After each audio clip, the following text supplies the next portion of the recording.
Bien le bonjour à tous, bien le bonjour à tous. Aujourd'hui, nous sommes le jeudi 17 septembre. Jeudi 17 septembre. Et on continue notre projet de lire la Bible en tirant les enseignements pour tous les jours parce que on nous a mal vendu le produit. Comme on dit, c'est un mode d'emploi du constructeur, entre guillemets, si je peux appeler Dieu comme ça, pour qu'on vive heureux dans ce monde, dans le monde qu'il a construit. Il nous explique les rouages, comment ça fonctionne. Comme il est dit, je répète, et j'aime bien dire cette phrase, celui qui ne lit pas la Bible tous les jours est comme celui qui reçoit une lettre du facteur tous les jours dans sa boîte aux lettres avec de bonnes nouvelles et qui décide de ne pas les lire. Et pourtant, dans les lettres, il y a des nouvelles pour qu'il augmente de potentiel et qu'il soit quelqu'un de meilleur.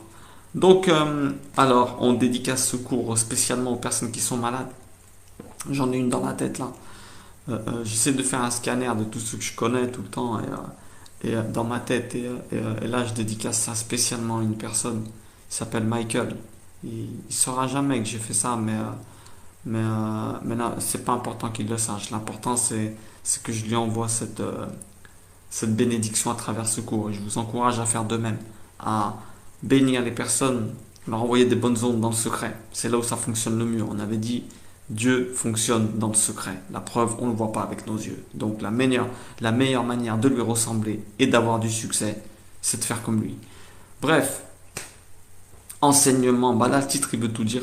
Ce que ta phrase d'un sage, je sais pas de qui elle est, mais comme d'habitude, on a fait beaucoup d'études, que personne ne m'en veuille. Je donne jamais de référence exacte parce que on va dire que je suis un tordu, j'oublie, j'ai tellement étudié de choses, enfin tellement. J'ai vu, j'ai lu et relu et les sources, ben, elles m'échappent. Alors cette phrase, excusez-moi, on n'arrivera pas à pas bailler une fois, il faut bailler au minimum une fois, je comprendrai pas ça. Mais bon, enfin si, je pense que c'est les mauvaises ondes qui veulent me faire passer pour un bête à l'écran. Mais c'est pas grave, vous savez très bien qu'on est là pour le contenu et pas pour ce que vous voyez. Ce qui manque, la phrase c'est, ce que tu as en trop chez toi, c'est ce qui manque à d'autres pour vivre. Il faut vous poser une question, les amis. Il faut vous poser une question. On va lire Luc 3 quand Jean-Baptiste il est en train de dire à tout le monde convertissez-vous et vous allez comprendre pourquoi je veux dire ça. Il leur dit, les gens ils viennent le voir, ils avaient un travail séculier de la vie de tous les jours et c'était des gens ils disaient est-ce qu'il faut vraiment nous consacrer à Dieu à 100%. Jean-Baptiste il leur dit non non calmez-vous, c'est pas ça qu'on vous Dieu ne vous demande pas ça. Qu'est-ce qu'il faut que nous fassions lui disent. Il leur répond il leur dit que celui qui a deux tuniques en donne une à qui n'en a point et celui qui a des vivres fasse de même.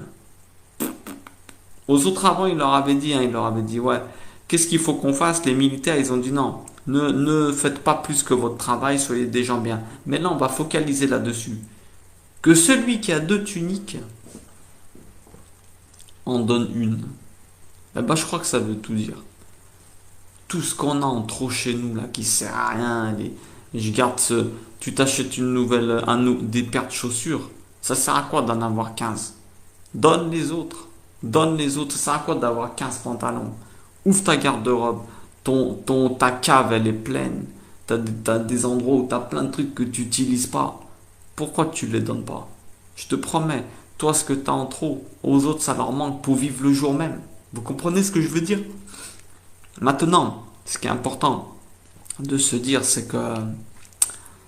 comment dire, si Dieu, il a fait en sorte que tu aies toutes ces choses-là, tu es ce surplus.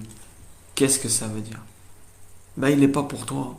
C'est qu'il l'a fait venir dans tes mains pour que toi tu le redistribues à d'autres, justement. Il te fait confiance. Tu t'achètes un pantalon neuf aujourd'hui.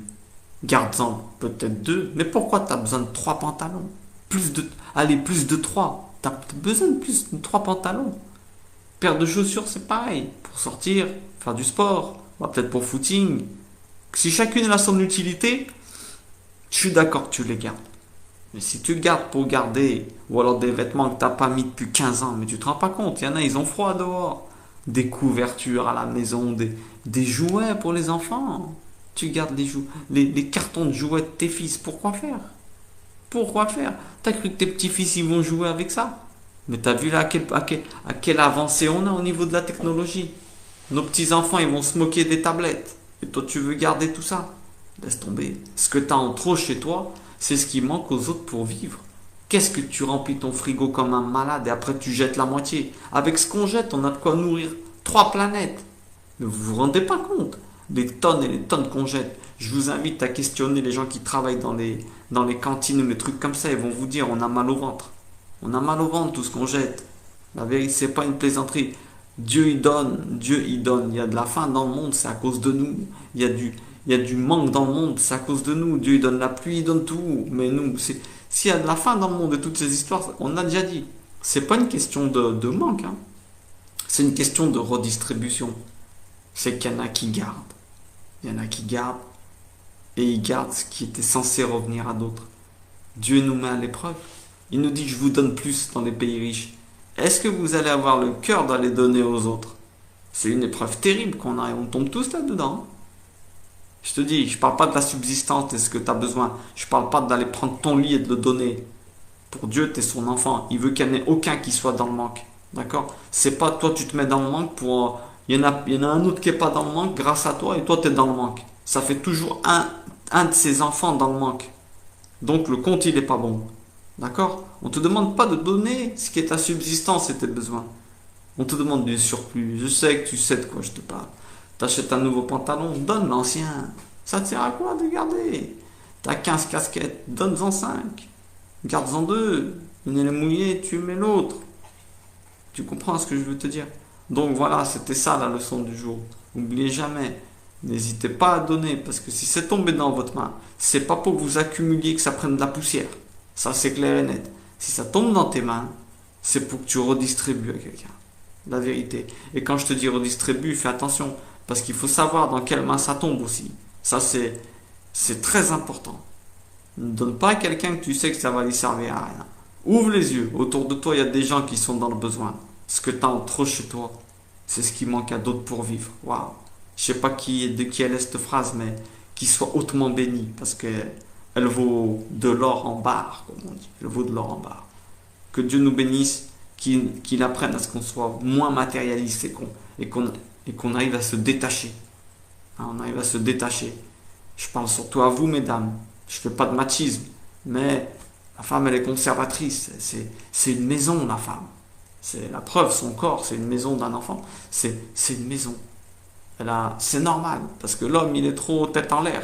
L'homme, il va acheter à Carrefour, ou il va acheter au supermarché, il revient. Combien t'as payé ça? Il ne le sait même pas. Il ne sait même pas combien il a payé. La femme, heureusement qu'elles sont là pour pas qu'on fasse des bêtises, nous les hommes. Mais il faut apprendre à lâcher. Il faut apprendre à lâcher parce que de toute manière, tout ce que tu as, c'est des prêts. Dieu te prête pour ton passage dans ce monde. Donc tu as intérêt, quand il te prête, à prêter et donner à d'autres. Parce que quoi que tu auras matériellement, tu vas rien garder. Mon pauvre, tu vas rien garder. C'est toute une illusion. Alors il vaut mieux que tu donnes. Et vous connaissez tous la phrase. Quand tu donnes de la main droite, Dieu il te remplit la poche gauche. Pourquoi? Parce que il sait que tu es un bon canal et quelqu'un qui a compris et qui l'aide à être sa main dans le monde. Parce que tu es sa main dans le monde quand tu donnes. À travers toi, il subvient aux besoins des autres. Entre guillemets. Sa main, quand je dis ça, c'est de manière imagée. Attention au monde de niveau là.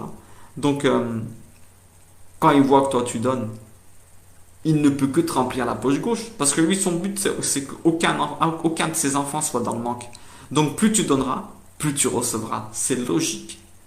C'est logique. Et c'est pour ça que le démon, les mauvaises pensées, elles font en sorte que chaque fois, tu n'as pas envie de donner. Parce qu'il veut te restreindre.